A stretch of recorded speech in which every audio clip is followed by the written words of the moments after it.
শোভাবাজার রাজবাড়ির জনপ্রিয় পদ হলো তিল পটল। সম্পূর্ণ নিরামিষ এই পদ পুজোর সময় ভোগে থাকবেই। লুচি, রুটি কিংবা পরোটার সঙ্গে এই পটল খেতে বেশ লাগে। আবার তা খাওয়া যায় গরম ভাতেও। তিল পটলের এই পদটি একেবারেই অভিনব, যা আপনি এর আগে হয়তো চোখে দেখেননি। চলুন স্টার্ট করে দিই আজকে স্পেশাল রান্না তিল পটল। তার জন্য পটলগুলোকে এইভাবে লম্বা লম্বা করে কেটে নিয়েছি এবং হালকা করে দেখো খোসাটা ছাড়িয়ে নিয়েছি।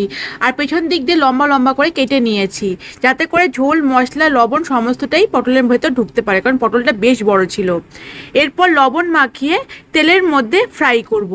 বেশ হালকা করে ফ্রাই করে নিতে হবে। আর এদিকে দেখো তিল নিয়েছি, সাথে নিয়েছি কাজু বাদাম আর চাল মগজ অল্প অল্প করে নিয়েছি এবং সেটা জল দিয়ে বেটে নেব। আর পটলটা কিন্তু ভালো করে ভেজে নিচ্ছি, এপিট ওপিট করে বেশ লাল লাল করে ভেজে তুলে রাখবো।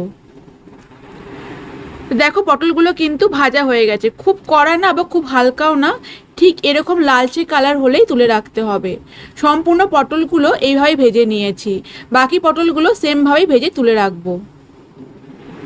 পটল ভাজা হয়ে গেলে রান্নাটা শুরু করে দেবো।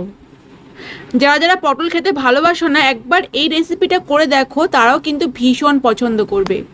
চলো বাকি তেলের মধ্যে হাফ চামচ এখানে মৌরি দিয়েছি আর কয়েকটা শুকনো লঙ্কা ভেঙে দিলাম।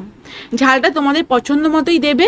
এরপর একটা তেজপাতা চিড়ে দিয়েছি, দেওয়ার পর কিছুক্ষণ ভাজবো মিডিয়াম টু লো ফ্লেম করে।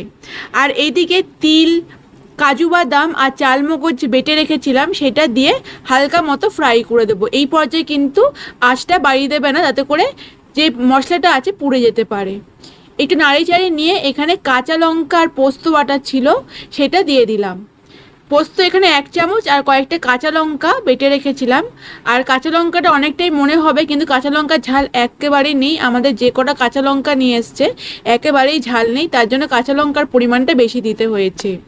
এরপর স্বাদ মতো লবণ অ্যাড করে দিলাম, দেওয়ার পর একটু কষিয়ে নিচ্ছি। মিডিয়াম টু লো ফ্লেম করেই কিন্তু কষাতে হবে। কষাতে কষাতে তেল ছেড়ে দিয়েছে। এরপর ভেজে রাখা পটলগুলো অ্যাড করে দিলাম, দেওয়ার পর মশলার সাথে ভালো করে নাড়ি চাড়িয়ে নিচ্ছি। মশলা এবং পটলটা কিন্তু ভালো করে ফ্রাই করে নিতে হবে। মোটামুটি ভাজা হয়ে গেছে। আর এই পর্যায়ে দেখো এখানে আমি দুধ অ্যাড করলাম, প্রায় 1 বাটি বড় বাটি পরিমাণ দুধ অ্যাড করেছি। দুধে কিন্তু এই যে তরকারির টেস্টটা খুব সুন্দর লাগে, ভীষণ অন্যরকম একটা টেস্ট লাগে। বাড়িতে সত্যি বলছি একবার ট্রাই করো।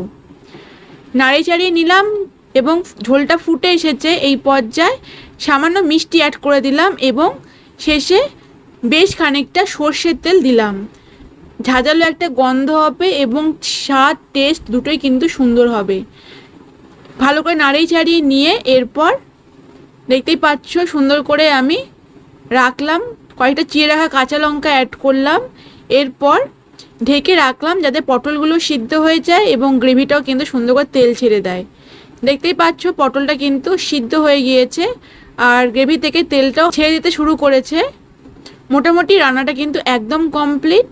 তো খুব ইজিলি এবং খুব ঝটপট এই রান্নাটা হয়ে যায়।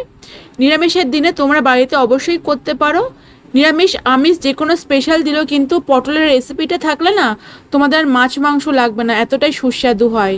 আর বললামই আগে, ভাত ছাড়াও রুটি, পরোটা, লুচি সবার সাথেই যায়, কারণ এটা ঝাল মিষ্টি টেস্টের এই রান্নাটা কিন্তু একটা অভিনব টেস্ট। বাড়িতে অন্তত একবার ট্রাই করো, ভালো লাগবে অবশ্যই। সবারই, বাচ্চা থেকে বয়স্ক প্রত্যেকেরই ভালো লাগবে। যারা পটল খেতে একদম পছন্দ করে না তারাও কিন্তু ভীষণ মজা করে খাবে। চলো আজকের মতো এখানে এন্ড করলাম। আর রেসিপিটা কেমন লেগেছে কমেন্ট করে জানিও। বাড়িতে ট্রাই করো, ট্রাই করার পর কেমন হয়েছে জানাতে ভুলো না। ভালো লাগলে রেসিপিটা অবশ্যই সবার সাথে শেয়ার করো।